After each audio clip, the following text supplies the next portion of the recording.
40 വയസ്സ് കഴിഞ്ഞ എല്ലാവരെയും അലട്ടുന്ന ഒരു പ്രശ്നമാണ് വെള്ളെഴുത്ത്. വായിക്കാനായിട്ട് അടുത്ത് പിടിച്ചാൽ കാണാനൊക്കില്ല, അകത്ത് പിടിച്ചാലേ കാണാനൊക്കുള്ളൂ. അതുകൊണ്ട് തന്നെ വെള്ളെഴുത്തിൻ്റെ കണ്ണുകൾ വെക്കേണ്ടി വരുമ്പോൾ എല്ലാവർക്കും ഒരു ബുദ്ധിമുട്ടാണ്. പ്രായമായി എന്നൊരു തോന്നൽ കാരണം വിഷമവുമാണ്. അപ്പോൾ വളരെ സന്തോഷത്തോടു കൂടിയാണ് പലരും പത്രത്തിലൊരു വാർത്ത വായിച്ചിട്ട് എന്നെ വിളിക്കുകയും മെസ്സേജ് ചെയ്യുകയും ചെയ്തത്. അതായത് വെള്ളെഴുത്തിനൊരു തുള്ളിമരുന്നുകൾ കണ്ടുപിടിച്ചു. ഈ തുള്ളിമരുന്ന് ഒഴിച്ചു കഴിഞ്ഞാൽ പിന്നെ കണ്ണടകൾ ഉപയോഗിക്കേ വേണ്ട, കണ്ണട ഇല്ലാതെ തന്നെ നമുക്ക് വായിക്കാൻ ഒക്കും. ഒരുപാട് പേര് ഒരുപാട് സന്തോഷം വിദേശത്തു നിന്നും നാട്ടിൽ നിന്നും ഒക്കെ വിളിച്ചു ചോദിച്ചു, ഡോക്ടർ എന്താ ഈ സംഭവം, എനിക്കിനി കണ്ണടകൾ വെക്കേണ്ട ആവശ്യമില്ലേ, എനിക്ക് കണ്ണടകൾ വെക്കുന്നത് വലിയൊരു ബുദ്ധിമുട്ടാണ്. അപ്പോൾ എന്താണ് ഈ മരുന്ന്? പ്രസ്വ്യൂ എന്നാണ് മരുന്നിന്റെ പേര്. അത് എങ്ങനെയാണ് വെള്ളെഴുത്ത് മാറ്റുന്നത് അല്ലെങ്കിൽ മാറ്റും എന്ന് പറയപ്പെടുന്നത് നമുക്ക് നോക്കാം. വളരെ പണ്ട് തൊട്ടേ ഉള്ളൊരു മരുന്നാണ് പൈലോകാർപ്പിൻ എന്നുള്ള ഒരു മരുന്ന്. അത് ചെടികളിൽ നിന്നുണ്ടാക്കുന്ന ഒരു മരുന്നാണ്. ഈ മരുന്ന് നമ്മൾ പണ്ട് കാലത്ത് ഗ്ലോക്കോമയ്ക്ക് വേണ്ടി ഉപയോഗിച്ചിരുന്ന ഒരു മരുന്നാണ്. അതിനേക്കാളും ഫലപ്രദമായിട്ടുള്ള മരുന്നുകൾ വന്നതുകൊണ്ടും പൈലോകാർപ്പിന് ചില സൈഡ് ഇഫക്ട്സ് ഉള്ളത് കൊണ്ടും നമ്മൾ സമീപകാലത്ത് പൈലോകാർപ്പിൻ്റെ ഉപയോഗം തീരെ കുറഞ്ഞു വന്നു എന്ന് തന്നെ പറയാം. ഇപ്പോൾ ചെയ്തിരിക്കുന്നത്, ഈ മരുന്ന് കമ്പനിക്കാരും നമ്മൾ വിദേശത്തൊക്കെ ഈ തുള്ളിമരുന്ന് പല രൂപത്തിലും അവൈലബിൾ ആണ്. ഈ മരുന്നിൻ്റെ വീര്യം കുറച്ചിട്ട് ലോ ഡോസ് ആക്കിയിട്ട് തുള്ളിമരുന്നായിട്ട് നമുക്ക് തരുന്നു. തുള്ളിമരുന്ന് ഒഴിക്കുമ്പോൾ ഈ പൈലോകാർപ്പിൻ്റെ എഫക്റ്റ് കണ്ണിൻ്റെ കൃഷ്ണമണി, നമ്മളെ കണ്ണിലോട്ട് നോക്കുമ്പോൾ നടുക്കിരിക്കുന്ന കറുത്ത നിറത്തിൽ കാണുന്ന കൃഷ്ണമണി ചുരുങ്ങുകയും നമുക്ക് കാഴ്ചയ്ക്ക് വ്യക്തത കുറച്ചുകൂടെ കൂടുകയും ചെയ്യുന്നു. അത് എങ്ങനെയാണെന്ന് വളരെ ലളിതമായി പറയാം. നമ്മളൊക്കെ സ്കൂളിൽ പഠിക്കുന്ന കാലത്ത് നമ്മൾ പിൻഹോൾ ക്യാമറയെ പറ്റി പഠിച്ചിട്ടുണ്ട്. അതായത് നമ്മളൊരു കാർഡ്ബോർഡ് എടുക്കുന്നു, കാർഡ്ബോർഡിൽ ചെറിയൊരു ശിശിരം നമ്മൾ പിൻ വെച്ച് ഉണ്ടാക്കുന്നു, പുറകിൽ നമ്മളൊരു പേപ്പർ വെച്ച് കഴിഞ്ഞാൽ ലൈറ്റ് അല്ലെങ്കിൽ ഇമേജസ് ആ ലൈറ്റ് ഫോക്കസ് ചെയ്യുന്നു. കാര്യം പിൻഹോൾ ചെറിയ ദൂരത്തിൽ കൂടെ പോകുമ്പോൾ നമുക്ക് ലൈറ്റ് ഫോക്കസ് ആവുകയും കാഴ്ചയ്ക്ക് വ്യക്തതയും കിട്ടുന്നു. ഈ ഒരു തത്വത്തിലാണ്, ഈ ഒരു പ്രിൻസിപ്പിളിലാണ് പ്രസ്വ്യൂ എന്നുള്ള മരുന്ന് വർക്ക് ചെയ്യുന്നത്. അപ്പോൾ എന്തുകൊണ്ടാണ് വർഷങ്ങൾക്ക് മുമ്പേ ഉള്ള ഈ മരുന്ന് നമ്മൾ പണ്ട് മുതൽക്ക് തന്നെ ഈ വെള്ളെഴുത്തിന് ഉപയോഗിക്കാത്തത് എന്നുള്ള സ്വാഭാവികമായിട്ടുള്ള ചോദ്യം വരും. അതുപോലെ തന്നെ എന്തുകൊണ്ടാണ് ഡോക്ടർമാരെല്ലാം തന്നെ എല്ലാ പേർക്കും ഈ കണ്ണടകൾക്ക് പകരം പ്രസ്വ്യൂ മരുന്ന് എഴുതാത്തതെന്നും നോക്കാം. അപ്പോൾ പൈലോകാർപ്പിൻ എന്നുള്ള മരുന്നിന് 2-3 സൈഡ് ഇഫക്ട്സ് ഉണ്ട്. ഒന്ന്, കണ്ണിന് നമ്മൾ അധികം നേരം ഉപയോഗിച്ച് കഴിഞ്ഞാൽ ചിലർക്ക് തലവേദനയും കണ്ണുവേദനയും വരാനുള്ള സാധ്യതയുണ്ട്. അതുപോലെ തന്നെ കണ്ണിൻ്റെ സിലിയറി മസിൽ എന്നുള്ള മസിലിൻ്റെ പുറത്തും ഐറിസിലുള്ള മസിലിൻ്റെ പുറത്തും അത് ആക്ട് ചെയ്യുകയും ഇതിനെയൊക്കെ ചുരുക്കുകയും ചെയ്യുന്നത് കൊണ്ട് കുറേ സമയം കഴിയുമ്പോൾ ചിലപ്പോൾ തിരിച്ച് വിട്ടുവരാനുള്ള പ്രവണത കുറയുന്നു. അധികം നാൾ പൈലോകാർപ്പിൻ ഉപയോഗിച്ച് കഴിഞ്ഞാൽ ഭാവിയിൽ വേണ്ടി വരാകാവുന്ന നമുക്ക് തിമിരത്തിൻ്റെ ഓപ്പറേഷനോ കണ്ണ് ഡയലേറ്റ് ചെയ്ത് നോക്കേണ്ട മറ്റു ടെസ്റ്റുകൾക്കോ ബുദ്ധിമുട്ട് വരാനുള്ള സാധ്യതയുണ്ട്. അതുപോലെ തന്നെ അപൂർവമായിട്ടെങ്കിലും ചിലർക്കെങ്കിലും ഈ തുള്ളിമരുന്ന് ഒഴിക്കുമ്പോൾ കണ്ണിൻ്റെ നാടി വിട്ടു പോകുന്ന റെറ്റിനൽ ഡിറ്റാച്ച്മെൻറ്റ് എന്നുള്ള അവസ്ഥയും വരാൻ സാധ്യതയുണ്ട്. ഇത്രയും കാര്യങ്ങൾ കൊണ്ടാണ് പണ്ട് മുതൽക്കേ കഴിവതും പൈലോകാർപ്പിൻ ഡോക്ടർമാർ അധികം ഉപയോഗിക്കാതിരുന്നത്. അപ്പോൾ ഇപ്പോൾ വന്ന മരുന്ന് വീര്യം കുറഞ്ഞ മരുന്നാണ്. അതുകൊണ്ട് തന്നെ പഴയതിൻ്റെ അത്രത്തോളം തലവേദനയോ കണ്ണുവേദനയോ വരില്ല എന്നാണ് പഠനങ്ങൾ കാണിച്ചിട്ടുള്ളത്. എന്നാലും ഇത് ഉപയോഗിച്ച് കഴിയുമ്പോൾ വൈകുന്നേരം ആകുമ്പോൾ ചെറിയ ഒരു തലവേദനയോ കണ്ണുവേദനയോ വരാനുള്ള സാധ്യതയുണ്ട്. ഇത് ഉപയോഗിച്ച് തുടങ്ങുന്നതിന് ഒരു സമ്പൂർണ്ണ നേത്ര പരിശോധന നടത്തി കണ്ണുകൾക്ക് നമുക്ക് ഞരമ്പ് വിട്ടുപോകാനുള്ള റെറ്റിനൽ ഡിറ്റാച്ച്മെൻറ്റ് പോലുള്ള അവസ്ഥകളുണ്ടോ എന്ന് നോക്കേണ്ട ആവശ്യവുമുണ്ട്. അതായത് നമുക്ക് ഈ തുള്ളിമരുന്ന് വെറുതെ കടയിൽ പോയി കണ്ണിലൊഴിച്ച് കണ്ണടകൾ മാറ്റാൻ ഒക്കുന്ന ഒരു മരുന്നല്ല. ഒരു നേത്ര വിദഗ്ധനെ കാണിച്ച് അദ്ദേഹത്തിൻ്റെ മേൽനോട്ടത്തിൽ ആവശ്യമുണ്ട് നമുക്ക് ഉപയോഗിച്ച് കാഴ്ച പരിശോധന ശേഷം മാത്രം തുടങ്ങേണ്ട ഒരു മരുന്നാണ്.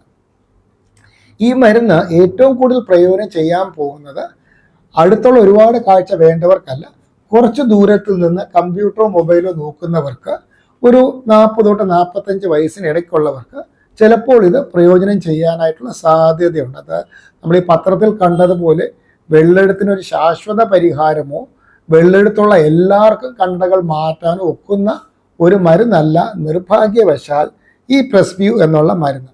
ഇതുകൊണ്ട് തന്നെ നമ്മൾ അതിശയോക്തമായും ഇതിനവർ പ്രകൃതി കണ്ടു എന്നുമൊക്കെ പറഞ്ഞ് ഒരുപാട് പത്രത്തിലും മാധ്യമത്തിലൊക്കെ വന്നപ്പോൾ പൊതുജനത്തിന് തെറ്റിദ്ധാരണ ഉണ്ടാകുന്നു മനസ്സിലാക്കി ഡോക്ടർമാരുടെ സംഘടന ഓൾ ഇന്ത്യ ഒഫ്താൽമിക് സൊസൈറ്റി ഇതിനെപ്പറ്റി പഠിക്കുകയും ഇത് വസ്തുതയ്ക്ക് വിരുദ്ധമായിട്ടാണ് പല കാര്യങ്ങളും റിപ്പോർട്ട് ചെയ്തതെന്നും ഒരു പ്രസ്താവന ഇറക്കുകയും ഇത് കമ്പനിയുടെ ശ്രദ്ധയിൽ കൊണ്ടുവരികയും ചെയ്തു. അപ്പോൾ കമ്പനി പറഞ്ഞത് ഞങ്ങൾ ഇങ്ങനെയൊന്നും പറഞ്ഞിട്ടില്ല, ഞങ്ങൾ പറഞ്ഞ കാര്യങ്ങൾ വളരെ കൃത്യമായിട്ട് ചില ആൾക്കാർക്ക് കുറച്ച് പ്രയോജനം വരും എന്നുള്ള രീതിയിലാണ് ഞങ്ങൾ പറഞ്ഞത്. പക്ഷെ മീഡിയ അതിനെ ഒരുപാട് അർത്ഥങ്ങൾ കൊടുക്കുകയും അതങ്ങ് വൈറലായി പോവുകയും ചെയ്യുന്നു. ഇപ്പം നമ്മുടെ നാട്ടിലിപ്പോൾ എപ്പോഴും ഉള്ളൊരു കാര്യമാണ്, ചെറുതായിട്ടുള്ള എന്തെങ്കിലും ഒരു വാർത്ത വന്നു കഴിഞ്ഞാൽ അതിനെ ഊതിപ്പെരിപ്പിച്ച് വലിയൊരു വാർത്തയാക്കി പലപ്പോഴും വരും. അതാണ് പ്രസ്വീൻ്റെ കാര്യത്തിലും നടന്നിട്ടുള്ളത്. അപ്പോൾ നമുക്ക് എന്താണ് വെള്ളെഴുത്തെന്നും അതിന് നമുക്ക് എങ്ങനെ പരിഹരിക്കാൻ ഒക്കുമെന്നും ഞാൻ ഇനി പറയാം. നമുക്ക് കണ്ണിൻ്റെ അകത്ത് സുതാര്യമായ ഒരു ലെൻസ് ഉണ്ട്. ഈ സുതാര്യമായ ലെൻസ് നമ്മുടെ കണ്ണിൻ്റെ തവിട്ട് നിറമായ ഐറിസ് ഇതിൻ്റെ പുറകിലായിട്ടാണ് സ്ഥിതി ചെയ്യുന്നത്.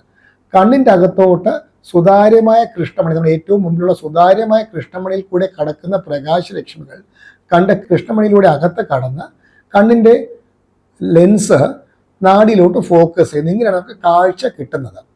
അപ്പോൾ ഈ ലെൻസിന് നമുക്ക് ജന്മന ഉള്ള ദൈവമായിട്ട് തന്നിട്ടുള്ള ലെൻസിന് പവർ മാറാനുള്ള ശക്തിയുണ്ട്. അതായത് ദൂരെ കാര്യങ്ങളും അടുത്ത കാര്യങ്ങളും ഒരേപോലെ ഫോക്കസ് മാറ്റിക്കൊണ്ടിരിക്കാൻ സാധിക്കുന്നു. ഇത് പവർ മാറുന്നത് കണ്ടത്ത് സിലിയറി മസിൽ എന്നൊരു മസിലുണ്ട്. ഈ മസിലുകൾ ഈ ലെൻസിനെ വലിക്കുകയും അഴിഞ്ഞു വിടുകയും ചെയ്യുമ്പോഴാണ് ഈ പവർ മാറുന്നത്. നമുക്കൊരു 39-40 വയസ്സ് കഴിയുമ്പോൾ ഈ ലെൻസിൻ്റെ കാര്യക്ഷമത കുറയുകയും ഈ മസിലിൻ്റെ കാര്യക്ഷമത കുറയുകയും ഈ ലെൻസ് ഇരിക്കുന്ന കൂടിൻ്റെ ആവരണത്തിന് ഷേപ്പ് മാറാനുള്ള കഴിവ് കുറയുകയും ചെയ്യുന്നത് കൊണ്ടാണ് 39-40 വയസ്സാകുമ്പോൾ നമ്മൾ വെള്ളെഴുത്തിന് +1 അല്ലെങ്കിൽ +1.5 വരെ പവർ വെക്കുന്നത്. അപ്പോൾ നമ്മൾ 40 വയസ്സിൽ +1.5 വെക്കുന്നു, ഒരു 45 ആകുമ്പോൾ +2, ഒരു 50 ആകുമ്പം 2.5, ഒരു 55 ആകുമ്പം 3, ഇതുപോലെ ഇങ്ങനെ പവർ ക്രമേണ കൂടി വരുന്നു. ഈ സ്വാഭാവികമായി നമ്മുടെ പ്രായത്തിൻ്റെതനുസരിച്ചായിട്ട് വരുന്ന ഈ പവറിലുള്ള വ്യത്യാസം പലരും തെറ്റിദ്ധരിക്കുന്നത് ഞാൻ കണ്ണടകൾ വെച്ച് തുടങ്ങിയത് കൊണ്ടാണ് എൻ്റെ കണ്ണാടിയുടെ പവർ ഇങ്ങനെ കൂടി വരുന്നതെന്നാണ് പലരും തെറ്റിദ്ധരിക്കുന്നതും.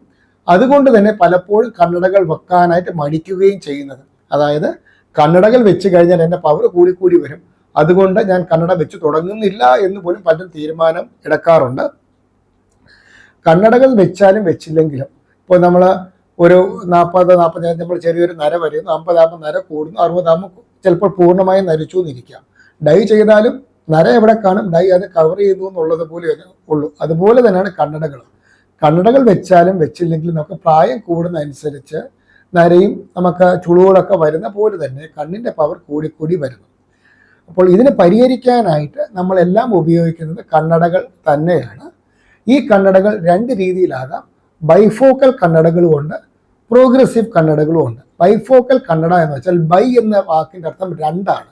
ലെൻസിൻ്റെ മുകളിൽ ദൂര കാര്യങ്ങൾക്കും താഴെ അടുത്ത കാര്യങ്ങൾക്ക് ക്രമീകരിച്ചിട്ടുള്ള ലെൻസിനാണ് ബൈഫോക്കൽ എന്ന് പറയുന്നത്. പ്രോഗ്രസീവ് ലെൻസിൽ ഒറ്റ ലെൻസ് ആയിരിക്കും, അതിൻ്റെ മുകളിൽ ദൂര കാര്യങ്ങളും താഴെ അടുത്തുള്ള കാര്യങ്ങളും ഇടയ്ക്ക് നമുക്ക് ഇൻ്റർമീഡിയറ്റ് വിഷൻ, അതായത് കമ്പ്യൂട്ടർ, മൊബൈൽ ഇതൊക്കെ കാണാനുള്ള രീതിയിൽ ക്രമീകരിച്ചിരിക്കുന്നു. ഒറ്റ ലെൻസിൽ തന്നെ അതിൻ്റെ പല ഭാഗത്തും പല പവർ കൊടുത്തിരിക്കുന്നതുകൊണ്ടാണ് പ്രോഗ്രസീവ് കണ്ണടകൾ എന്ന് പറയുന്നത്. അപ്പോൾ അടുത്ത സ്വാഭാവികമായിട്ട് വരുന്നൊരു ചോദ്യം, ഡോക്ടർ ഞാൻ ബൈഫോക്കൽ കണ്ണടകൾ എടുക്കണോ അതോ പ്രോഗ്രസീവ് കണ്ണട എടുക്കണോ? സ്വാഭാവികമായിട്ട് ഒരു ചോദ്യം വരാറുണ്ട്.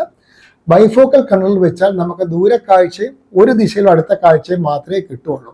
അപ്പോൾ കമ്പ്യൂട്ടറും മൊബൈലും കാണാൻ ബുദ്ധിമുട്ടുള്ളത് കൊണ്ട് കഴിവതും പ്രോഗ്രസീവ് കണ്ണടകൾ തന്നെയാണ് നല്ലത്. അപ്പോൾ പ്രോഗ്രസീവ് കണ്ണടകൾക്ക് ഇത്രയും അഡ്വാൻറ്റേജസ്, നല്ല വശങ്ങളുണ്ടോ എന്ന് പറഞ്ഞു. പക്ഷേ അതിന് 1-2 പോരായ്മകളും കൂടെ ഉണ്ട്. കണ്ണാടിയുടെ ഒരു ലെൻസിൽ തന്നെ പല പവർ ഉള്ളത് കൊണ്ട് നമ്മൾ ആ ലെൻസിൻ്റെ എല്ലാ ഭാഗത്തും നമുക്ക് എല്ലാ കാഴ്ചയും കിട്ടിയെന്നിരിക്കില്ല. നമ്മൾ നേരെ നോക്കുമ്പോൾ എല്ലാം നല്ലതുപോലെ കാണാനൊക്കും, താഴെക്കൂട് നോക്കുമ്പോൾ അടുത്തുള്ള കാര്യങ്ങൾ കാണാനായിട്ടൊക്കും, സൈഡിലോട്ട് നോക്കുമ്പോൾ കാഴ്ചയ്ക്ക് കുറച്ച് അവ്യക്തത കാണും. ഇതാണ് പ്രോഗ്രസീവ് ലെൻസിൻ്റെ ഒരു ന്യൂനത. പ്രോഗ്രസീവ് ലെൻസിൻ്റെ വില കൂടുന്നതനുസരിച്ചും അതിൻ്റെ ഫീച്ചേഴ്സ് കൂടുന്നതനുസരിച്ചും സൈഡിലോട്ട് നോക്കുന്ന കാഴ്ചയുടെ അവ്യക്തത ഒരുപാട് ഇല്ലാതാകുന്നു. അപ്പോൾ അതിനാണ് ചിലപ്പോൾ നമ്മൾ പത്രത്തിൽ വായിച്ചാണ് ഒരു രാഷ്ട്രീയ പ്രവർത്തനമോ അല്ലെങ്കിൽ മന്ത്രിയോ ഒക്കെ 1/2 ലക്ഷം അല്ലെങ്കിൽ 1 ലക്ഷം രൂപയുടെ കണ്ണടകൾ വാങ്ങിച്ചു എന്ന്. അപ്പോൾ എന്തിനാണ് ഇത്രയും വില കൂടിയ കണ്ണടകൾ ചോദിച്ചു കഴിഞ്ഞാൽ ഹൈ പവർ ഉള്ളവർക്ക് ഈ ലെൻസ് നമ്മൾ ഏത് ഭാഗത്തു കൂടെ നോക്കിയാലും വ്യക്തത കിട്ടുന്ന ലെൻസാണ്. നമുക്ക് വൈഡ് കോറിഡോർ പ്രോഗ്രസീവ് ലെൻസ് എന്ന് പറഞ്ഞാൽ, അല്ലെങ്കിൽ കസ്റ്റമൈസ്ഡ് ഡിജിറ്റൽ പ്രോഗ്രസീവ് ലെൻസ് എന്ന് പറയുന്നത്. അപ്പോൾ ഈ ലെൻസുകൾക്ക് നമ്മൾ അതിൻ്റെ ഏത് ദിശയിൽ കൂടെ നോക്കിയാലും അത്യാവശ്യം നല്ല രീതിയിൽ തെളിഞ്ഞ കാഴ്ച കിട്ടും. അപ്പോൾ വെള്ളെഴുത്ത് എന്താണെന്ന് നമ്മൾ പറഞ്ഞു. കണ്ണിൻ്റെ അകത്തുള്ള സെറിയലി മസിലിൻ്റെ ശക്തി കുറയുകയും ലെൻസിൻ്റെ പവർ മാറ്റാനുള്ള നമ്മൾ കഴിവ് കുറയ്ക്കുകയും ചെയ്യുന്നതിനാണ് വെള്ളെഴുത്തെന്ന് പറയുന്നത്. വെള്ളെഴുത്തിന് നമ്മൾ കൊടുക്കുന്ന പരിഹാരം ബൈഫോക്കൽ അല്ലെങ്കിൽ പ്രോഗ്രസീവ് ലെൻസാണ്. ഇല്ലെങ്കിൽ തിമിരം ചെയ്യുന്നതിൻ്റെ കൂട്ടത്തിൽ തന്നെ നമുക്ക് കണ്ണിൻ്റെ അകത്തോട്ട് മൾട്ടിഫോക്കൽ പല പല ദിശകൾ കാഴ്ച തെളിയിക്കുന്ന മൾട്ടിഫോക്കൽ ലെൻസുകൾ വേണമെങ്കിലും നമുക്കിടാം. അവസാനമായി നമുക്ക് പ്രസ്വ്യൂ എന്നുള്ള തുള്ളിമരുന്നിനെ പറ്റി ഒന്നുകൂടെ ചർച്ച ചെയ്യാം. പ്രസ്വ്യൂ ചെയ്യുന്നത് കണ്ണിൻ്റെ അകത്തുള്ള കൃഷ്ണമണി, നമ്മുടെ സുതാര്യമായ കണ്ണിൻ്റെ കോർണിയ വെളിയിലുള്ള പടലത്തിൽ കൂടെ കണ്ട തവിട്ട് നിറത്തിലുള്ള കൃഷ്ണമണിയിൽ കൂടി അകത്തോട്ട് കടക്കുന്ന പ്രകാശരശ്മികളെ നമ്മുടെ ലെൻസാണ് ഫോക്കസ് ചെയ്യുന്നത്. പ്രസ്വ്യൂ ചെയ്യുന്നത് ഈ കൃഷ്ണമണിയെ ചുരുക്കുന്നു. ചെറിയൊരു ദൂരം ആവുന്നത് കൊണ്ട് അതിൻ്റെ ഫോക്കസ് കുറച്ചുകൂടെ ഡെപ്ത് ഓഫ് ഫോക്കസ് കുറച്ചുകൂടെ കൂടുതലായി കിട്ടുകയും നമുക്ക് ഒരു കമ്പ്യൂട്ടർ ഒരു 40-45 വയസ്സ് വരെ കണ്ണടകൾ ഇല്ലാതെ തന്നെ നമ്മൾ ഈ ഒരു ഡിസ്റ്റൻസ് കമ്പ്യൂട്ടർ മൊബൈലിൽ കാണാൻ സാധിക്കുന്നു. പ്രസ്വ്യൂ തുള്ളിമരുന്നുകൾ ഒഴിച്ചു കഴിഞ്ഞാൽ അതിൻ്റെ എഫക്റ്റ് ഒരു 4 മണിക്കൂർ തൊട്ട് 6 മണിക്കൂർ വരെയാണ്. അതുകൊണ്ട് നമ്മൾ രാവിലെ ഒരു തുള്ളി ഒഴിച്ച് ജോലി തുടങ്ങിക്കഴിഞ്ഞാൽ ഒരു 1 മണി 2 മണി ലഞ്ച് ബ്രേക്ക് കഴിഞ്ഞിട്ട് രണ്ടാമതൊരു തുള്ളിയും കൂടെ ഒഴിച്ചാൽ ചിലപ്പോൾ വൈകുന്നേരം വരെ നമുക്ക് കണ്ണടകളുടെ ഉപയോഗം കുറച്ചൊന്ന് കുറയ്ക്കാൻ സാധിക്കും. പക്ഷെ നമ്മൾ തുടങ്ങുന്നതിന് മുമ്പ് കണ്ണ് ഡോക്ടറെ കണ്ട നാഡികൾ പരിശോധിക്കുകയും കണ്ട പ്രഷർ നോക്കുകയും മറ്റ് പ്രയാസങ്ങളൊന്നും ഇല്ല എന്ന് ഉറപ്പ് വരുത്തിയിട്ട് വേണം നമ്മളിത് ഉപയോഗിച്ച് തുടങ്ങാൻ. അതല്ലാതെ നമുക്ക് വെറുതെ ഒരു കടയിൽ പോയി നമുക്ക് ഉപയോഗിച്ച് തുടങ്ങാൻ ഒക്കുന്ന ഒരു മരുന്നല്ല പ്രസ്വ്യൂ. അപ്പോൾ ഇത് നല്ല ദിശയിലോട്ടുള്ള ഒരു പോക്ക് തന്നെയാണ്. നമുക്ക് പണ്ട് ചികിത്സ ഇല്ലാതിരുന്ന പല അസുഖങ്ങൾക്കും നൂതനമായിട്ടുള്ള ചികിത്സയും പഴയ ചികിത്സാ രീതികൾ തന്നെ കുറെ കൂടെ മോഡിഫൈ ചെയ്ത് പല അസുഖങ്ങൾക്കും നമുക്കിപ്പോൾ ചികിത്സ വരുന്നുണ്ട്. വളരെ സന്തോഷം തരുന്ന ഒരു കാര്യം തന്നെയാണ്. പ്രത്യേകിച്ച് റെറ്റിനൈറ്റിസ് പിഗ്മെന്റോസ, ഹെറിഡോമാക്യുലർ ഡീജനറേഷൻ പോലുള്ള കണ്ണിന് സ്ഥായിയായ അന്ധത ഉണ്ടാക്കുന്ന പല അസുഖങ്ങൾക്കും ഒരുപാട് നൂതനമായിട്ടുള്ള ചികിത്സകളും റിസർച്ചും നടന്നുകൊണ്ടിരിക്കുകയാണ്. അതുപോലെ ഒരുപാട് പുതിയ ചികിത്സാ രീതികൾ നേത്ര ചികിത്സയുടെ എല്ലാ മേഖലയിലും വരും എന്ന് തന്നെ നമുക്ക് പ്രതീക്ഷിക്കാം.